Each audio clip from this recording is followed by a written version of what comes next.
Oye, bueno, empezamos ya hace un rato, pero es que todo eso yo no lo tenía planeado hablar de eso y de repente se me ocurrió justo antes de que nos sentáramos cuando me contaste que en las últimas sesiones del Congreso echan los congresistas alcohol en las tazas y entonces que sesionan borrachos.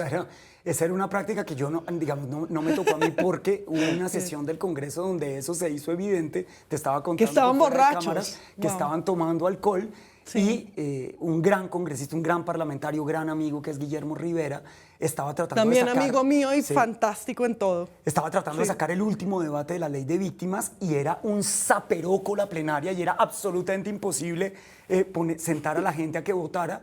Y entonces, digamos, en un arranque de rabia, él pide que se haga un test de alcoholemia el último día porque era justamente por los últimos días de diciembre. Sí.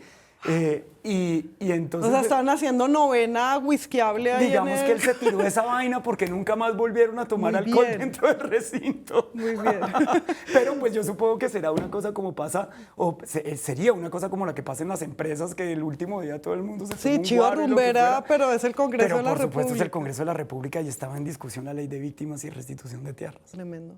Y esos mismos congresistas que sesionan borrachos tranquilamente y meten ahí el petaco, me imagino que votan contra la regularización del cannabis recreativo, por ejemplo. Es la hipocresía más grande de todas. Y fíjate que yo durante el debate, si ven el debate completo, yo hice mención a varios de ellos que sé que les gusta bastante el whisky, entonces, o el vodka o el tequila, ¿cierto? Porque de hecho, pues yo he participado, yo no tomo alcohol, pero he participado en reuniones sociales donde los he visto a todos tomando. Y entonces le digo, usted, fulanito, que le gusta tanto el whisky, ¿usted alguna vez ha visto el cartel del whisky?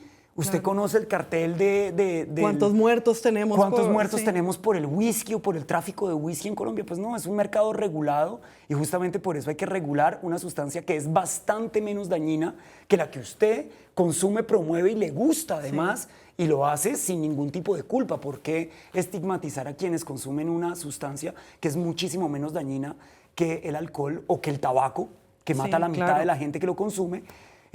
Simplemente por un moralismo o por una idea religiosa que, pues por francamente, un miedo a la libertad, de la cual ¿no? debería estar desprovista nuestra sociedad. Tú en alguna entrevista tuya que leí hoy al respecto hablabas de la visión conservadora, retrógrada, autoritaria y estigmatizante de la sociedad colombiana y de la política colombiana, que hizo que en un momento en el que en el mundo había un movimiento hacia la regulación del consumo recreativo, aquí ocurrió lo contrario, ¿no? Se cerraron eso. ¿A qué atribuyes eso? A mí me impresiona. Aquí ha habido una puja de dos fuerzas. Sí.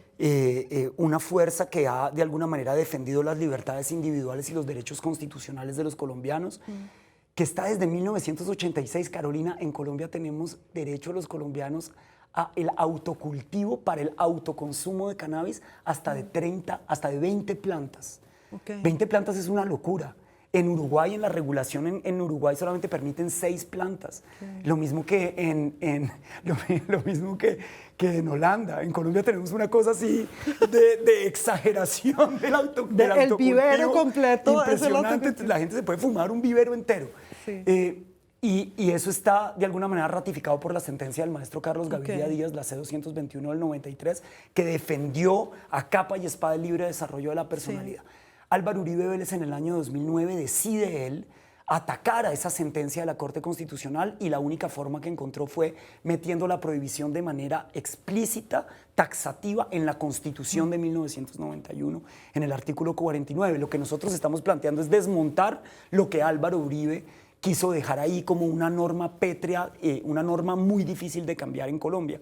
Pero lo que es interesante es que el sistema judicial ha defendido a capa y espada las libertades de los colombianos, porque no solamente es una sentencia de la Corte Constitucional, es una sentencia del Consejo de Estado en contra del decreto discriminatorio, retrógrada, conservador de Duque, estigmatizador, sino que además la Corte Suprema de Justicia también permitió la dosis de aprovisionamiento, que ya no tiene medida. La dosis personal tiene una medida de 20 gramos, mientras que la dosis de aprovisionamiento que permite la Corte Suprema de Justicia es ilimitada siempre que no se le pueda demostrar al sujeto que la tiene justamente para el tráfico.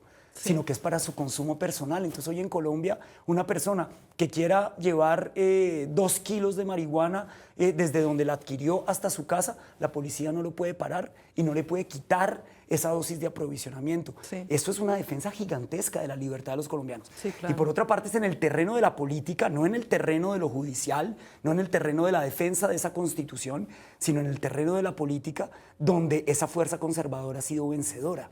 Y eso es algo que es, pues digamos, absolutamente triste para quienes hacemos este ejercicio dentro de la política de defender las instituciones y nuestra Constitución, porque nos ha tocado recurrir permanentemente a la Corte Constitucional, a la Corte Suprema de Justicia y al Consejo de Estado para defender lo que dice la Constitución de este país, y quienes se supone que deberíamos ser los primeros guardianes porque tenemos la facultad de reformar esas normas, pues básicamente lo hacemos es en violación absoluta de los principios constitucionales. Es impresionante, ¿no? Porque es defender la Constitución y defender los principios y no, bueno, contra el abuso que pretende o pues obliterar las libertades.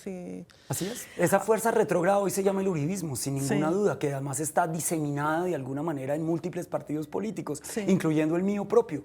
Digamos, yo he sido muy crítico de mi propio partido porque es evidente que de liberalismo queda poco en ese partido, de defensores de esa constitución que hizo el Partido Liberal de alguna manera, en el gobierno de César Gaviria, con copresidencia de esos 3 tenores, ¿no?